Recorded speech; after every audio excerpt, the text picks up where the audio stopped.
Hello everyone, welcome back to सीटेड करिकर्स। मैं हूं आपका मेंटर एएस शहरियार। अगर आप बीएड की तैयारी कर रहे हैं या किसी भी टीचिंग एग्जाम के लिए तैयारी कर रहे हैं तो टीचिंग एप्टीट्यूड एक ऐसा टॉपिक है जो आपको फ्री का नंबर दिला सकता है। अगर आपका कॉन्सेप्ट क्लियर हो तो फ्रीली आप इजीली स्कोर कर सकते हो। आज के इस वीडियो में हम टीचिंग के नेचर, उसके कोर ऑब्जेक्टिव्स और फेजेस ऑफ टीचिंग को पूरी तरह से क्रिस्टल क्लियर करेंगे।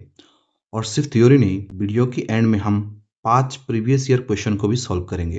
तो चलिए बिना किसी देरी के शुरू करते हैं हमारा आज का सेशन। सबसे पहले समझते हैं कि नेचर ऑफ टीचिंग क्या है, यानी टीचिंग आखिर होती कैसी है। इसको हम 3 मुख्य बातों से समझ सकते हैं। पहला, टीचिंग इज ए साइंस, मतलब विज्ञान।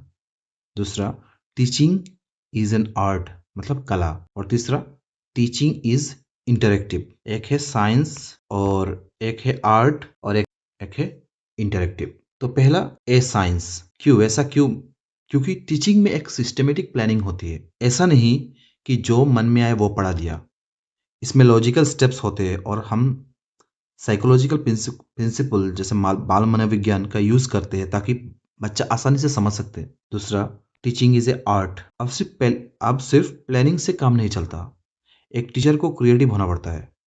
क्लास में कब कौन सा एग्जाम्पल देना पड़ता है, बच्चों को साथ कैसे इमोशनली कनेक्ट करना है और उनका इंटरेस्ट कैसे बनाए रखना है, ये एक आर्ट है। Teaching is interactive. टीचिंग कभी एक तरफा, मतलब वन वे नहीं होता। ये एक पर्पसफुल इंटरेक्शन है। 3 चीज़ों के बीच एक पर्पसफुल इंटरेक्शन होता है, जैसे teacher, learner and content, that is curriculum. ये 3 चीज़ों का क्या होता है? इंटरेक्शन होता है। तब जाके मतलब ये इंटरेक्टिव क्लास होता है। ठीक है, कोर ऑब्जेक्टिव्स को समझते हैं अभी। अब बात करते हैं कोर ऑब्जेक्टिव्स की, यानी पढ़ाने का मकसद क्या है। सिर्फ सिलेबस खत्म नहीं करना है, बिल्कुल नहीं। इसके 3 मेन पिलर्स है। एक है नॉलेज, जिसका मतलब क्या है? ज्ञान। एक है नॉलेज, दूसरा है बिहेवियर, तीसरा है स्किल। बच्चों का फैक्चुअल डाटा देना और कंसेप्चुअल क्लियरिटी लाना, मतलब उन्हें सिर्फ रटना नहीं है, मतलब उन्हें सिर्फ मेमोराइज नहीं करना है, बल्कि टॉपिक को कंसेप्ट समझना है। इसलिए इसको मतलब acquisition of factual data and conceptual clarity, ये दोनों का जब क्लैरिटी आएगा तब जाके ये नॉलेज, मतलब ये ऑब्जेक्टिव फुलफिल होगा। दूसरा है बिहेवियर। टीचिंग का एक बड़ा मकसद है बच्चे का हैबिट्स में बदलाव लाना और एक पॉजिटिव एटीट्यूड फॉर्म करना। इसका ही मतलब है behaviour, modification of habits and positive attitude formation. इसमें ये भी एक मतलब ऑब्जेक्टिव है, कोर ऑब्जेक्टिव। और लास्ट में आता है स्किल, ये भी एक ऑब्जेक्टिव है। इसमें क्या लिखा है? Fostering critical thinking and practical abilities, मतलब बच्चों के अंदर क्रिटिकल थिंकिंग, मतलब सोचने की क्षमता, और प्रैक्टिकल एबिलिटीज को फोस्टर करना ताकि वो रियल लाइफ में प्रॉब्लम सॉल्व कर सके। मतलब अल्टीमेट गोल ये है कि टीचिंग का सबसे बड़ा गोल होता है बच्चे को डिपेंडेंस से सेल्फ डायरेक्शन की तरफ ले जाना। यानी शुरुआत में बच्चा टीचर पर निर्भर होता है, पर धीरे धीरे वो खुद से शुरू कर देता है लर्निंग। अभी हम समझते हैं फेजेस ऑफ टीचिंग। चलिए अब एक बहुत ही इंपॉर्टेंट टॉपिक पर आते हैं जिसका नाम फेजेस ऑफ टीचिंग। को हम 3 अलग अलग फेजेस में बांटते हैं। एक है प्री एक्टिव, एक है इंटरएक्टिव, एक है पोस्ट। तो प्री एक्टिव में क्या क्या आता है? Planning, goal setting, lesson design before class. तो इसमें टीचर प्लानिंग करता है, गोल सेट करता है और लेसन डिजाइन करता है। जैसे अभी मैं इस वीडियो को बनाने से पहले प्लानिंग कर रहा था, वो प्री एक्टिव फेज है। ठीक है, तो ये वाला क्या है? प्री एक्टिव फेज है। इंटरेक्टिव फेज, जब टीचर क्लास में एंट्री लेता है, लाइव एग्जीक्यूशन, बच्चों से क्वेश्चन करना, ब्लैक बोर्ड का यूज करना और पूरे क्लास को मैनेज करना, ये सब इंटरेक्टिव फेज में आता है। पोस्ट एक्टिव फेज, पढ़ाने के बाद, मतलब पोस्ट एक्टिव में पहले क्या आता है? इवैल्यूएशन, टेस्टिंग एंड टीचर, मतलब पढ़ाने के बाद टीचर इवैल्यूएशन करता है, टेस्ट लेता है, फिर क्विज करवाता है ताकि पता चले बच्चों को कितना समझ आया। और टीचर खुद भी रिफ्लेक्ट करता है कि उसकी टीचिंग मेथड सही था या बदलने की जरूरत है। इसको कहते हैं post active.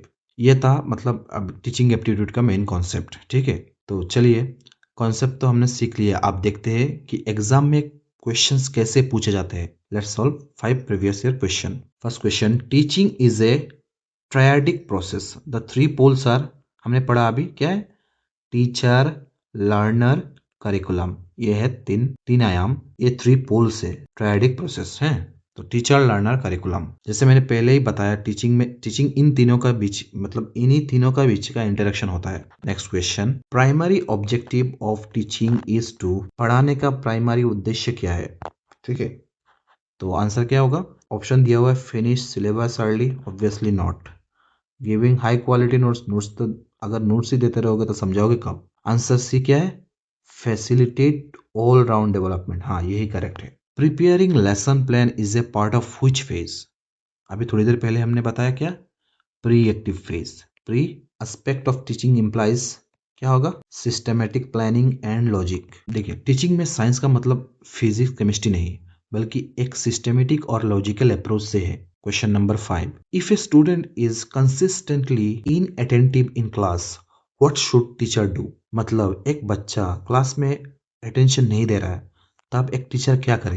Expel the student immediately, ऐसा क्या करेगी? स्टूडेंट को एक्सपेल ही कर दे, या ignore and focus on others, या analyse reason and adjust teaching method, या complaints to teach parents immediately?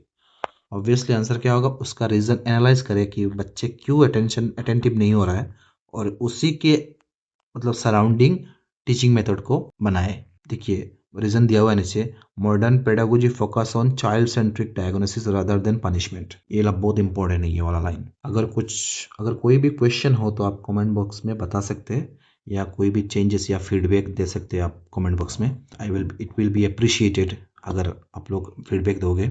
और अगर अच्छा लगे मेरे क्लास तो सब्सक्राइब कर देना, लाइक भी कर देना साथ में। तो दोस्तों, ये था हमारा आज का सेशन टीचिंग एप्टीट्यूड पर। अगर आप कोई भी डाउट हो तो नीचे कमेंट सेक्शन में ज़रूर पूछिए, और वीडियो पसंद आए तो लाइक शेयर तो कर ही दीजिएगा। मिलते हैं अगली वीडियो में एक नए और धमाकेदार टॉपिक के साथ। तब तक के लिए पढ़ते रहिए, सीखते रहिए।